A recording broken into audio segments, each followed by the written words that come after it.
una. Magselos gihapon. Mangigi gihapon. Diba? Bisan gani sa atong pamilya. Bisan sa atong pamilya. Usahay taguon nato ang atong paghatag ngadto sa pinakapukri nato nga igsoon. Pinakapukri nga anak. So that our generosity will not hurt the other. Bisan mo bulahan na sila. But this family, or these families, lahi kaayo. Wala sila magselos. Wala sila masakitin. Kundi nalipay sila diha sa mga maayong utang na gihatag sa Ginoo kanila.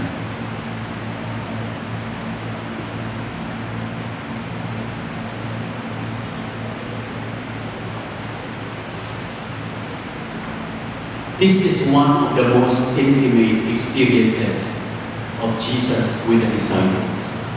Katong namauli na sila sa Emmaus, frustrated, and then Jesus listened to them. Ugunya, Jesus explained to them the scriptures, and then towards the end of the journey, Jesus broke bread with them. Dito tayo sa Emmaus. Tungod kay uman na matay si Jesus ang duha ka mga tinunan na mauling pagbalik sa ilang naandan na kinabuhi. Nanuman. Dapat ay crucifix din. Kasi ang crucifix. Adera. Sa dihang ilansang si Jesus sa krus, unyang namiya ang mga apostoles, ang mga tinunan. Jesus felt betrayed by the disciples. Diba? Namiya sila. Ugunya, ang mga disciples po, ang mga tinunan, when they saw Jesus on the cross, nga dili na siya gamhanan, nga iyang mga kamot, dili na makapadaghan upan o makapakaon sa lilibo ng mga tao. The disciples also felt betrayed by Jesus. They were also frustrated of what happened to the Master. It was not only Jesus who felt betrayed by the disciples. The disciples also felt betrayed by the promised Messiah. And for them, the 3 years of discipleship was in vain. Sayang na ito. Kay mamatay naman din ihapon siya. O tumuni nilang frustration and hopelessness. They decided to go back to their old life. Muna na maulit sila padulong sa Emmaus. Ang Emmaus is about 11.2 kilometers from Jerusalem. Unyang padulong sila sa Emmaus. Kung nagsinuntianay sila, nagbinayuay sila sa ilang mga gibati about their frustrations. Ugunya, someone entered into their conversation, into their journey. Tapos, namutan ko sa inyong ipanagsultihan, ipanag-istoryahan. Sila na, ikaw na ba mo'y wala na kabalo kung sa inahitabo sa may aging mga adlaw? Bakit sa kunsa? Bakit ka Jesus? They still did not recognize Jesus. Ugunya, nag-ingon sila, abi namo kung siya na ang tinuod na Mesiyas, pero dili diyan namatay ra gihapon siya. And then Jesus began to talk about scriptures. Gitagaan niya og meeting ang ilang mga kalibo. And they were walking towards Emmaus.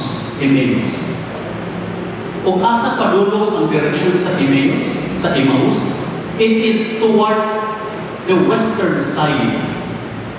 The western side. Sa ato pa, it was very symbolic that they were journeying towards the west. Katotong giingon nga kasatpan. And therefore, it was a region of darkness, of frustration, of hopelessness. Apan, naglakaw sila uban kang Jesus padulong ni ining maong direksyon. Buti pa sa ko, nga bisan diha sa atong mga kangitngit, God continues to journey with us.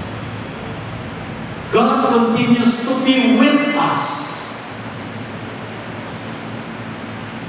Tungod kay diha sa mga kangitngit sa kinabuhi, in our dark experiences in life, in our experiences of darkness, of hopelessness,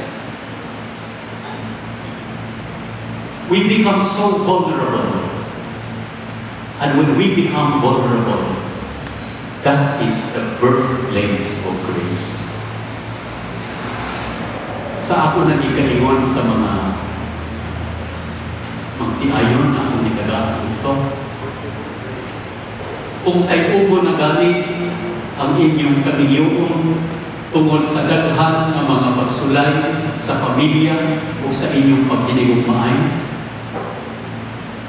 damo sa Ginoo. Ayaw pagdamo sa bisyo. Ayaw pagdamo sa laing ng mga luminghayo, kundi damo sa Ginoo. Tungod kay kung naa ang Ginoo, ang kangitngit mahimo kahayag. Tungod kay diha sa atong kangitngit, anaa ang Ginoo. Kansa kasanan dili mo bulag kanato. Ang kangitngit, ang kalisod, ang pagsulay na walay Ginoo makagubak sa atong pamilya. Pero ang mga pagsulay o mga problema na naa ang Ginoo makalikon sa pamilya. Ang pamilya na dili ay ugon sa kalisod, dili ligon.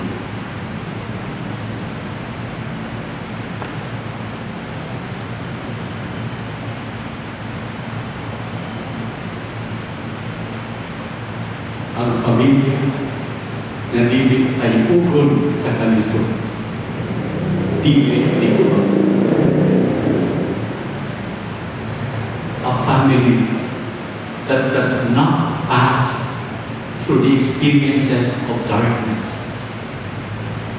A family that is not shaken by life's difficulties and problems is not strong. Diha sa kalisod, diha sa mga pagtayo, lipunon kita sa Ginoo. Diha sa kalisod, mubarog ang grasya sa Ginoo. Sa katapusan, nakaadto ako sa Davao Oriental panahon sa bagyo na Pablo. A few weeks after, that was December, after Christmas.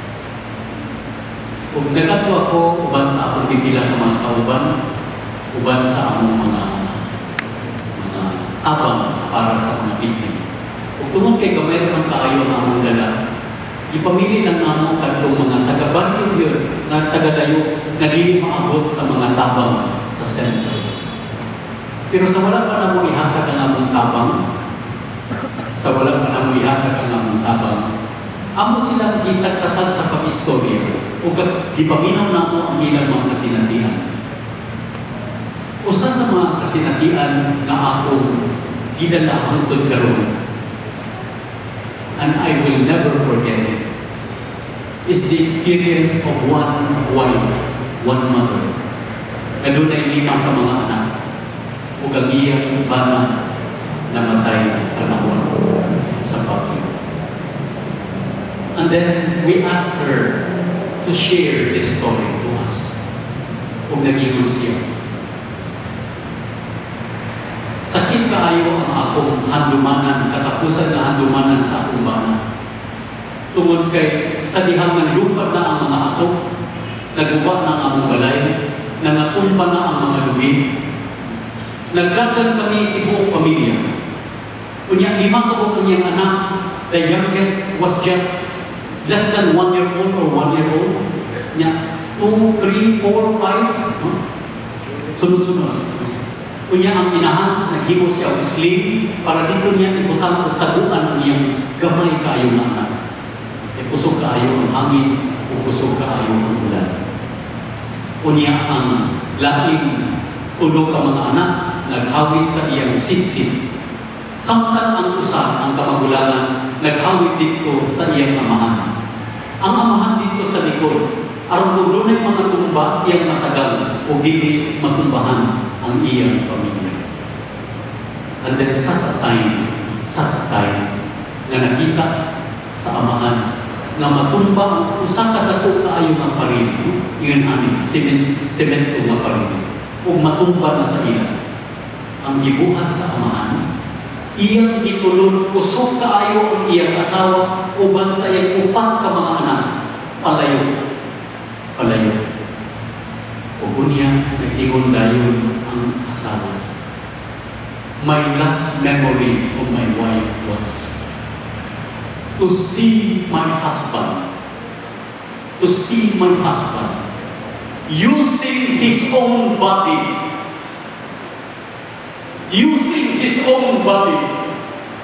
to block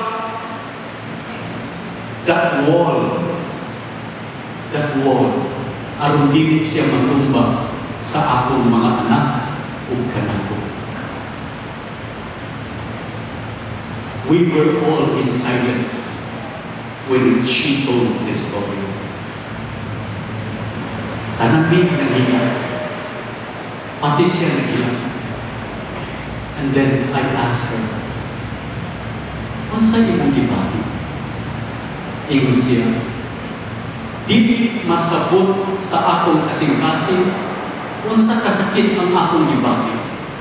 Ilabi na it took us about 2 to 3 days na among pangitaon ang ilang patay lawa sa akong anak o sa akong bana. Every time na mukubkub mi niya itong mga simento, niya itong mga debris, magtulo ang among luha sa kasakit. Hangtod na nakita naman finally ang ilang mga lawas nga nagubak na tayo, ubak na. And then I asked her, aside from that feeling of pain, kung sa kay natin na pagbati ang imong gibati, kung nag-ingon siya, tinuod na sakitan ko, Father, pero dili na ako malimbungan ang akong kaugalingon that in my pain, in the deepest part of my heart, in that pain, there is that feeling of joy. Nga naman, because I said to the Lord, thank you for giving me a husband na dili sigurista. Thank you for giving me a husband who is willing to lay down his life for us. Thank you for giving me a husband, a father to my children, na andam magsakripisyo para kanang. The Eucharist is a sacrament of mission. Bisan wala sila magsimba, apan ilang gipuy-an ang Espiritu sa Eucharistia. Niadtong gihatag sa amahan ang iyang kauganiyong lawas aron ibabag sa parin, aron masalbag o maluwas ang iyang pamilya. It is as if the husband was telling the family, this is my body that I give you.